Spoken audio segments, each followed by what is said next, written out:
Good morning, everyone. Welcome to the Wealthy Retailer Podcast. I'm your host, back in the saddle, Dan Holman. Well, happy to be back. Rob, how are you doing this week? Good to have you back, Dan.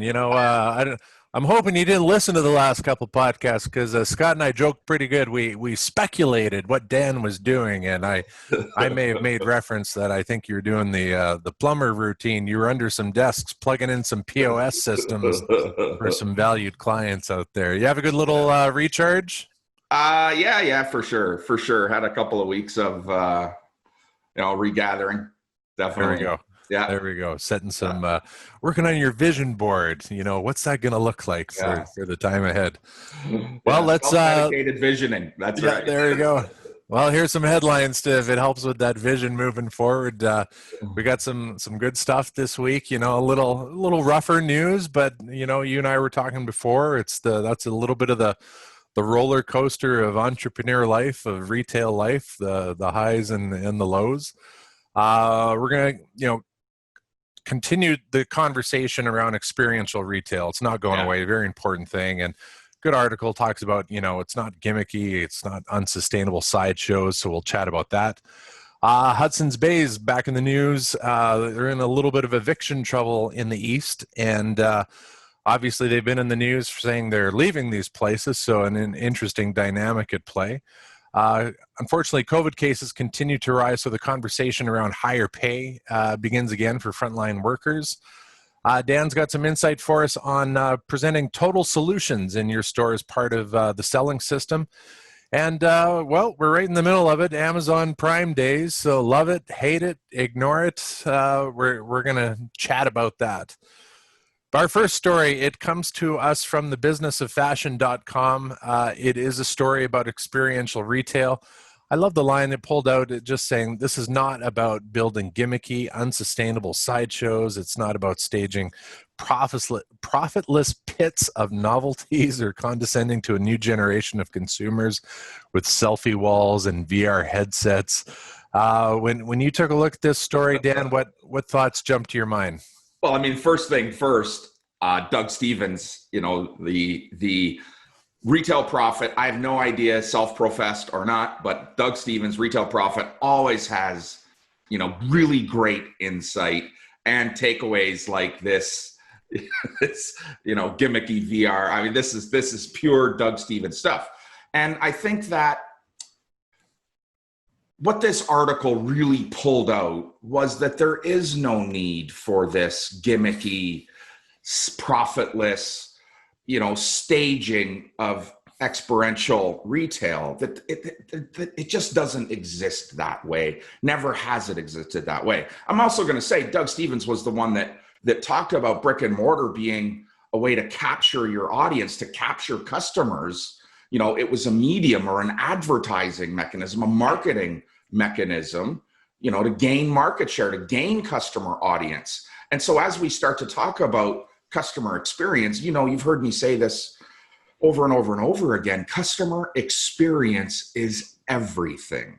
If your store can't raise the profile of experience, if you can't change how the customers feel in your store, you're doomed. You're destined for HBC.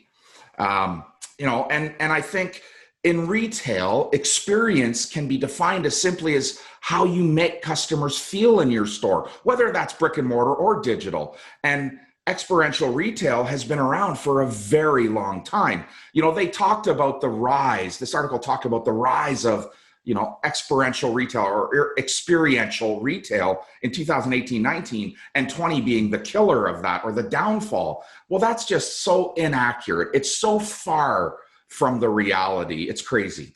This idea of changing a customer's experience in your store has been around for a very long time. And it really began with sensory stimulation. And retailers, specifically in the home goods world, were very, very good at taking customers to another place.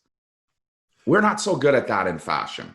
Some of our sporting goods stores are doing a way better job. And this whole idea, that experiential retail has evolved to has become try before you buy. Right. That's it. Try on the clothing, try the hockey stick, try the golf club, That's experiential retail. And when we look back at how that began, it began with sensory stimulation, sights, sounds, smells. We pumped smell into our retail store to take customers to another place.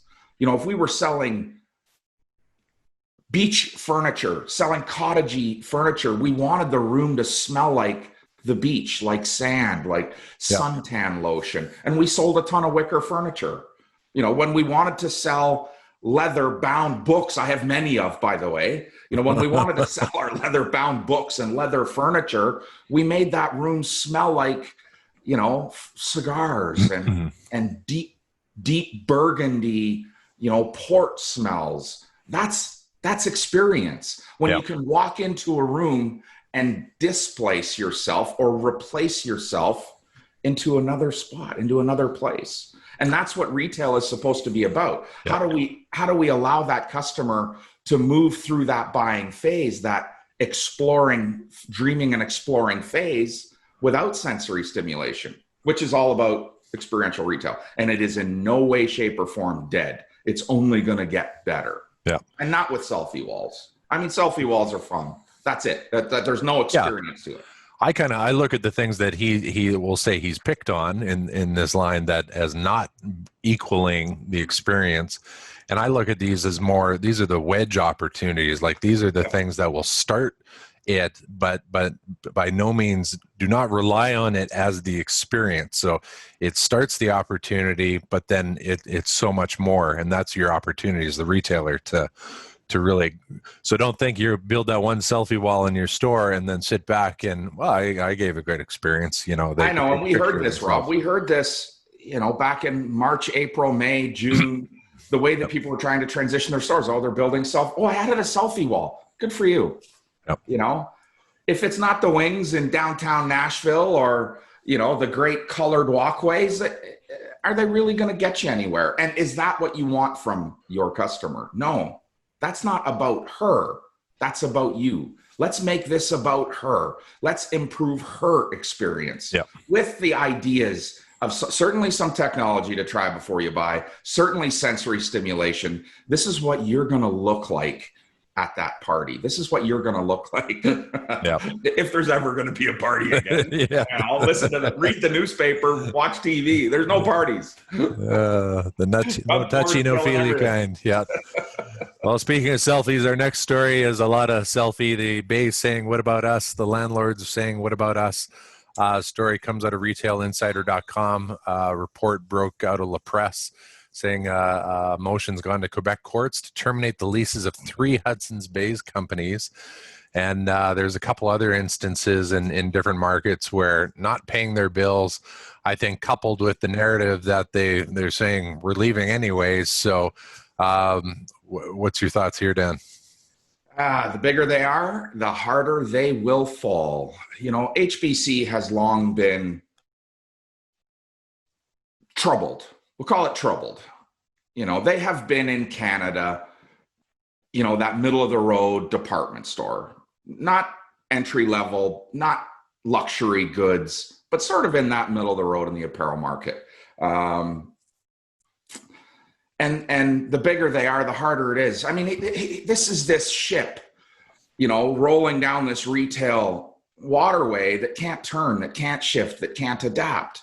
And today what we're seeing is what we're seeing across the continent. Big retail digging their heels in, saying, I'm bigger than you are, landlord. I'm not paying. Yeah, my stores are open, but I'm not paying you rent. They've not negotiated. The landlord, I think the article came off as the landlord's trying to intimidate them, by filing a suit and looking to terminate the leases, which, they're going to sue Hudsons Bay. There's no question. Are they ever going to get anything? Probably not. They'll be next on the list of restructuring or filing for creditor protection. And I think these guys, the landlords in Quebec are, they've rallied together and said, let's get our positioning done today. Let's get a suit in. Let's get a claim filed. For the smaller retailers in those malls, what if for them, if you could say, let the Bay ride it out, let's sponge whatever value traffic they can provide. In the meantime, it serves no good for anyone right now if they leave, because there's just more traffic going out the door. Yeah, for those retailers that are in those malls, I mean, they're already paying, the lion's share of the common costs in those malls. The bigger retailers aren't paying a lot of common costs. It's the smaller retailers that pick that up, the smaller footprints. And these anchor tenants, which the Bay is largely an anchor tenant in many of its malls across the country. The little retailer is the guy that's going to suffer, because, when we saw it here, we saw Target as Target escaped and they had to reimagine what to do with those spaces, or Sears, these big retail footprints, they take so much traffic away. Their traffic might be down 50%, but that's still 1,000 people walking through the front door of that mall that's not going to be there. Right. And it's going to hurt the small retailer. Yeah. And keeping the Bay there, isn't helping that retailer either. They're not attracting the right customer right now. Obviously, they're not. This is not a tactic at the top level to get rich. This is not a get rich quick scheme by the crew at HBC. This is troubled retail, and retail is in trouble. There is no question. Big retail is in trouble. Yep. You have to be able to adapt. And it's that a little bit under that short term, the gimmicky, it'll help me right now today, but to the smaller retail, don't worry about that. Like focus on what you can control and build that experience, that one-to-one relationship with your customers, and that long term. Yeah, I know tomorrow the Bay would have got 1,000 people through the door, and that's not going to happen, and that sucks. But still, try to keep your focus where you can control it. And remember that most of the metric that we see, most of the comps that we see come out in media are driven by big retail. The fact is, September finished probably across all of our independent clients, 1.8% off of the comp. And that's taking into account the stores that are 107% ahead of LY and the stores that are 40% behind LY. And our insistence on measuring against last year has to go away. Yeah. We've got to set plans and measure ourselves up against our target. And the target is established by the recent trend, not a year ago trend. And when we're looking at these numbers that are coming out and saying the Bay's down 35%, well, think about what that massive amount of money is doing, to lower the performance of the 22,000 independent stores in Canada. Yeah, right? Totally. Crazy. Well, folks, if you want to focus on your numbers and getting better at that, remember this podcast is brought to you by Canadian Retail Solutions. From the latest point of sale software to merchandise intelligence, open to buy plans, and more, they will help you find your cutting edge retail solution today. Visit retailbycrs.com. They are here to help. Okay, Dan. It's the shitty news that the COVID numbers are ramping up, and with it, the conversation has started again, where the concerns of a lot of frontline staff feeling that early in the pandemic, danger pay was presented as a means to get people out on the front lines. What's your thoughts right now? I so much didn't want to talk about this because I was afraid I'd say something, really inappropriate. I'd really let my true feelings out. Should we tell dirty jokes instead right now? That we'll get off better. I pulled a quote out of this article that said, this bump in pay, much better than an attaboy or a pat on the back. It made me feel respected. And it's good for morale for me to feel appreciated. Otherwise, we're basically risking our lives. This came from a grocery worker. Right. We're risking our lives. We have done such a horrible, horrible job of protecting commerce in Canada. I mean, across the continent, not just Canada, but we've really sucked at it. We've followed like a flock of sheep to slaughter, or lamb to slaughter, or beef to slaughter, whatever our analogy needs to be, but we've just followed this path. And The idea that, I think Lowe's was probably the first one that did this, that offered a bump in pay for people to come to work as they were deemed an essential store, an essential service to consumers. So they got to stay open while the idiot government closed everyone else down. And it created this problem. Now we have people saying, I deserve hero pay or pandemic pay. Yeah. You're forcing me to come to work and risk my life. Well, that's driven by media driven by government telling us that our lives are at risk. Our lives are not at risk. Our retail lives are not at risk. The only time we become at risk is when we don't go to work every day. We become at risk when we shelter in place. Now we're at risk. I mean, this challenge that we're going to be faced with, unions. I mean, I think this story talked about grocery stores being shuttered for 12 weeks because of a labor dispute. And now they're saying, we're not coming back to work without pandemic pay. So what happens when the pandemic is gone? Do we take that money back from a worker? Have you ever had that experience, Rob? Here's $2 an hour. There's no going backwards once it's there. There's no going backwards. Know that much, yeah. There's no going backwards. Yeah. And this idea, unions, I mean, the worst thing ever, killed Ontario, killed it. Killed manufacturing, virtually killed manufacturing in Canada. Unions are the worst thing that ever happened in Canada. To an extent, I shouldn't be so harsh. To an extent, they drove a lot of manufacturing, automotive manufacturing right out of the country. And it was because the pay rate, the rate of pay became obscene.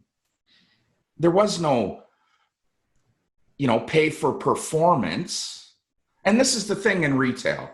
If you want your retail workers to come to the store to do their work, it's not about paying them a living wage. It's about them being paid for their performance. The better they are, the better they get paid. Yeah. The better. When I say the better they are at delivering on customer experience, which consequentially rings the cash register, the more they should make. Yeah. And it's a percentage of revenue. That's how we stay afloat.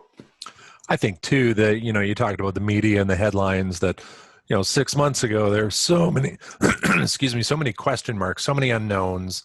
And it seemed very obvious. Yeah, these were the front lines. Let's do it. Today, it at least the math is showing us, or it seems to be showing us, that this isn't happening so much in the retail settings. This is happening at the Thanksgiving dinner when you pack 30 people in the room and right. 10 of them walk out of there with COVID. That stores are taking good steps. The plexiglass is up. The masks are on. Everyone's doing their good job with that, and it's not dangerous anymore. Like, everyone's taking the proper steps, and for me the headline doesn't resonate nearly as it did 6 months ago. But they're jumping onto the point that the numbers are going up. So here's our chance for the numbers are going to go up, and the numbers are going to continue to go up. But we're also testing more and more and more people. Yeah. And the fact that they don't talk about the number of tests deployed, the false positives, the false negatives, as it compares to the number of tests written, is absolutely ridiculous. We are misguided in where we're headed. And everyone in every level of media, government, is telling half-truths, is telling partial stories. Yes, cases are going up. Yes, more people are being infected. Yes, there's an outbreak in a school across town. Okay, how do we handle it? How do we manage it? Yeah. Not shut the world down. And this idea that the frontline worker in a retail store is at risk is bloody ridiculous. Retailers have spent thousands of dollars to revamp stores. Where does that money come from? Yeah. Well, come from? All that plexiglass and the arrows and the dots and the widening of, all of that costs money. Yeah. And to your point of the, it is going to be so short term Then it Yeah. goes back to another harder conversation. And, we attached it to a thing that's totally out of our control Completely. versus let's build a narrative for both you and I of the things that are within our control. And let's talk about attaching that to I'm in business. I want to make more money. I want you to make more money. And this is how this is how we'll do it together. And it's Yeah. attached to the right outcomes, not this wonky roller coaster that is totally out of our control. Right. And I mean, here we are, the wealthy retailer, our core values are wealth, winning, a win for you, a win for your customer, a win for your partner. You as a store have to win. That means that everybody in the store is winning. I'm not paying somebody $8 an hour while I make $80 an hour. That's not how we roll. Yep. Right? It is a much more level playing field. In fact, our retail store owners are the lowest paid employees in our stores, not the highest paid. Okay, we'll get off this. Next time we'll tell dirty jokes and we won't get on that tough topic. But, you talk about the things that you can control, and that takes us to our next point. One of the items out of your selling systems video that you have on thewealthyretailer.com, retailbycrs.com, presenting total solutions, Dan. I love the steps in here because it really just speaks to those elements that you can control as the retailer. Share some of that with us. Yeah. So, Rob, for sure, I think that we've really identified the need to do more in presenting a total solution to a customer. I mean, this is about experiential retail. This is about changing their experience. And we use a selling system. I have this core belief that systems define outcomes. If I have a consequential movement throughout my store, I know what's going to happen. And when we talk about the selling system, an equal and specified level of service, no matter who comes in your door, no matter who serves them, they receive this equal and specified level. Equal meaning that no matter what you look or how you present yourself, I serve you the same way. Specified in that it's an elevated level of service. And for me, I go back to these steps in the selling system: greeting, engaging, understanding a customer's needs, and then presenting total solutions to those needs. If someone comes in my store, and I don't know, let's just talk about apparel. Let's talk about outdoor apparel. Someone comes in my store and they want a technical jacket. They want a jacket. They're hitting the hill. They want a technical jacket. What else do they need? Let's find them the right jacket. Let's find out. Color, size, style, price point, budget, that's part of the process. And then let's present a total solution. Can they go on the hill with just a jacket? Now, what else do they need? Can you walk the streets? And I guess, Rob, we've talked about this a lot. We have this subconscious checklist that we go through. And I guarantee you, 9.5 out of 10 people, the last thing they do before they leave the house is look in the mirror to make sure they're done. Whether it's leaving the house, leaving their bedroom, leaving their dressing room, leaving their, whatever it is, the last thing they do is look in the mirror. Spot check. Right? And we don't do that in retail enough. We don't say to our teams, to our customers, let's do a spot check. Let's make sure you have everything you need. And we allow customers to leave our stores and go to another store to complete their outfit, their need, whatever it is. And, if we ask the right questions, needs analysis, understanding customer needs, the how, the where, the when, we can present a total solution.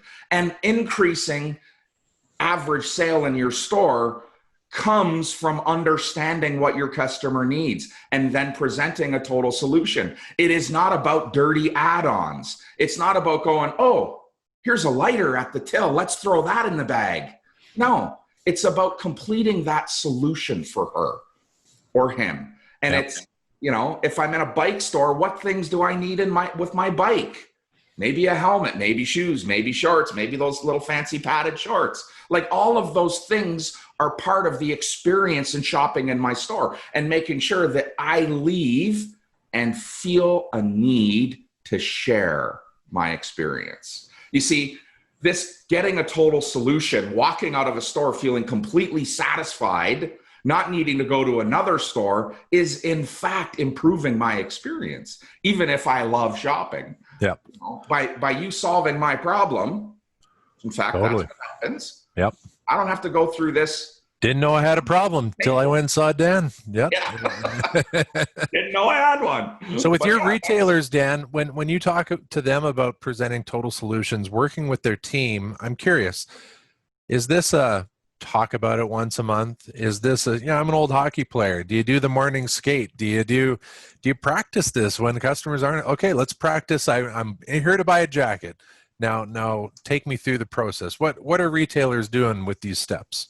The bigger the retailer, the better their kickoff meetings. And their kickoff meeting might happen. It might be a 5-minute roundup on the floor, and it might be a weekly roundup, and it might be a monthly roundup. And if you're that, solopreneur, solo entrepreneur, you're reminding yourself often to practice. And Rob, you know this. Okay, old hockey player, you know this. If you don't go to practice, you don't play the game. Yep, totally. You were scratched from the lineup. You're out of the lineup. And if you don't practice your craft, if you don't continually practice your craft, you never get better at it.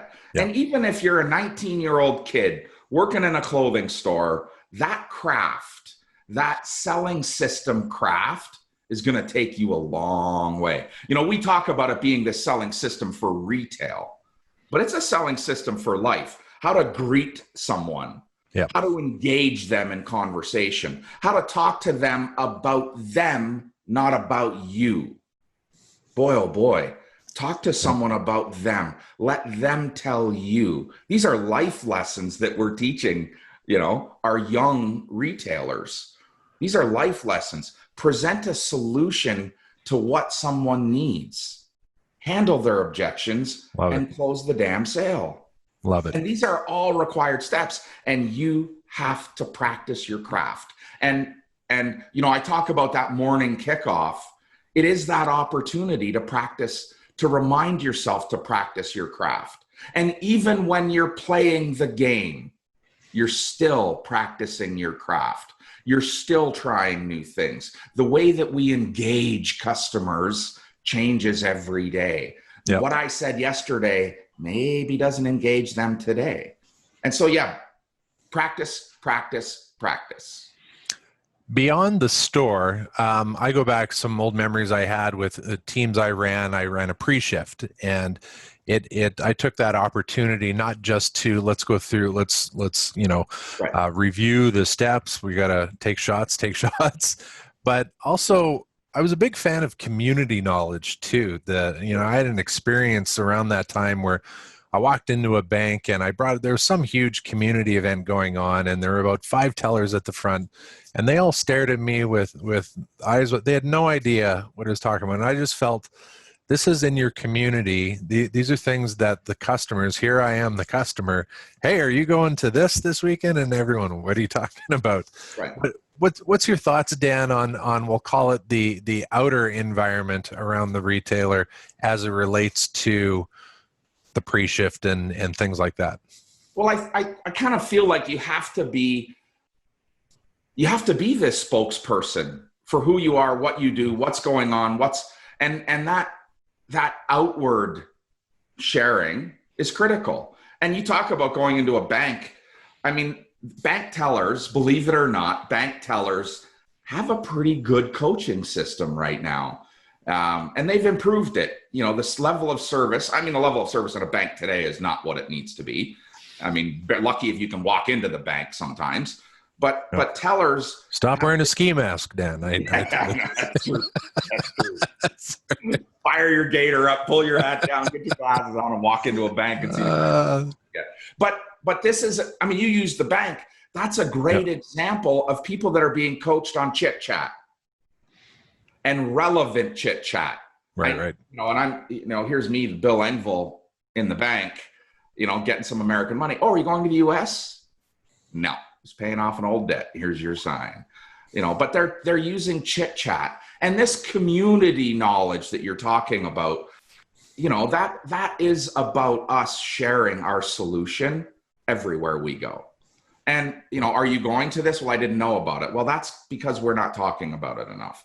Right. You know, have you heard about Bellamos over in St. Albert? No. Well, we're not talking about, she's not talking about it enough, or they're not talking about it enough. The customers aren't talking about it enough. Yeah. You know, if you're in a city and you don't know about the retail stores in your city, it's because we're not talking about them enough. Yeah. Right. I think that, you know, for our local retailer, there's so many great opportunities within those pre-shifts, the kickoff meetings, that of course you want to talk about what you're doing, but there's other opportunities too, like to give your team those touch points of, you know, tell them the charity event that you're going to this weekend, because that may hugely resonate with someone who walks in the door an hour from now. So yeah, and I think that, Rob, that speaks to us not always, rarely talking about business, right? It's not about us talking about business, what's on sale in the store. It is other topics of conversation. You know, are you attending the Sturgeon Community Hospital Foundation Gala this weekend? No, didn't hear about it this month. Or, it is about us raising awareness. And it is critically important that we continue to talk about all things that we're, as local independent retailers, that we're involved in, because it is all about community. It's about raising the community profile for our retailers. Love it. All right. Okay. Well, love it. Hate it. Ignore it. The next headline, it's Amazon Prime Days. And nothing primes the pump in the frustration of a local retailer more than talking about Amazon, I'm sure. What do you say, Dan? What do you think? Funny. I was talking to a retailer yesterday.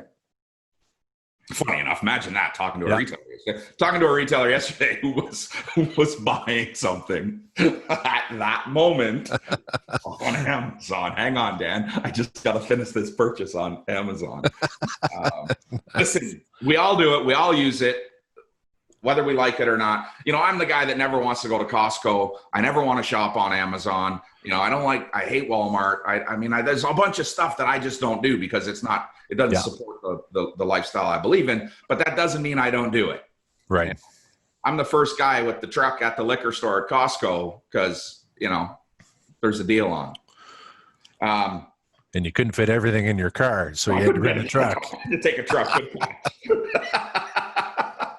Had to bring the 3/4 ton this week. No, you know, this whole idea of Amazon Prime, you know, they bumped it from, I think it's normally July, right? Midsummer. Yeah. They moved it to October because of the pandemic. But I kind of believe there was a little bit more insight into this than let's move it to October, get it away from the pandemic. It was let's start holiday shopping as early as we can do it. Let's move Black Friday up to a month. You know, you can't say Black Friday, man. Yep, that's wrong. Isn't that what they call it in what? I don't think they can call it Black Friday anymore. I'm sorry, I didn't hear that. Really? Swear to God. I don't know. Listen, this is going to be the longest holiday shopping season in history. We're going to have the lowest probably amount of foot traffic at our normal traditional holiday peaks than we've ever had. But that doesn't mean it's going to be a poor season. It's going to be a very good season. It's going to be a really great holiday season. And Amazon and Target and Walmart and Overstock and, I mean, Best Buy, all of these guys are going to come out of the gate pre-Thanksgiving, American Thanksgiving, pre-Black Friday with their holiday shopping deals. And indie retailers, the best thing you can do going into a sale, whether it's Black Friday or Prime Day, make a wish list ahead of time. You know, figure out a way to get a wish list into your customers' hands. Amazon has the ability to alert you on the item that you want. You know, they've created these wish lists. Yep. You know, I can put this in my, I can like it. I can put it on my wish list. And now they're going to look at all of those wish list items and put it in front of you at a price-driven sale. Why aren't we doing the same thing? Why aren't we as independent retailers going to our customer base and saying, hey, prepping for holiday, start your wish list. You know, if there's not a wish list on your website, maybe you've got to add one. And probably identifying too that I would think that there's it doesn't speak for, I'm Mr. Last Minute shopper, so, maybe not as big of a planner, but there's a portion of your customer that is such a keener, is such a plan ahead. You want to get them thinking about it because, to your point, Amazon is getting them thinking about it earlier and earlier. So you've got to kind of build that into your plan that, okay, for the keener customer I have, I need to communicate what's coming or what I've got coming down the road. Right. So here's the deal. We talked about this in March and April and May, all of the travel that got canceled, all of the summer holiday travel that got canceled, and it created more disposable income for people. And they spent that money largely in nesting in their homes and with their families and in their backyards. And this holiday season isn't going to be any different. I'm not jumping on a plane flying to Hawaii today or Mexico or, wherever else I might like to go. I'm not maybe going on a golf trip to Arizona.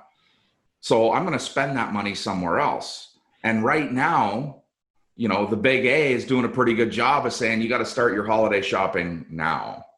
Get it while you can. And they're starting to exhume dollars out of the consumer's pocket, holiday dollars, and pushing us to shop earlier. And every single retail giant's going to start doing the same thing. And we've got to become giants. We've got to get ahead of this. And we've got to figure out a way to help her buy now for Christmas, for holiday. We're going to spend more money on Christmas this year than we have in years past. There's no question. Totally. And we want our fair share. Well, I like the point of there's no point in sitting around complaining about the Big A. It falls back to, what are you doing? Worry about the things that you can control. Right. And guess what? Here's some of the things you can control that fall under, communicating with your customer, making a plan, and the holiday dollars are there to be had. Yeah. And you know what? Mark Weiss at Management One yesterday kind of threw out an email or a Slack message and said, hey, I want your Black Friday ideas, give to get.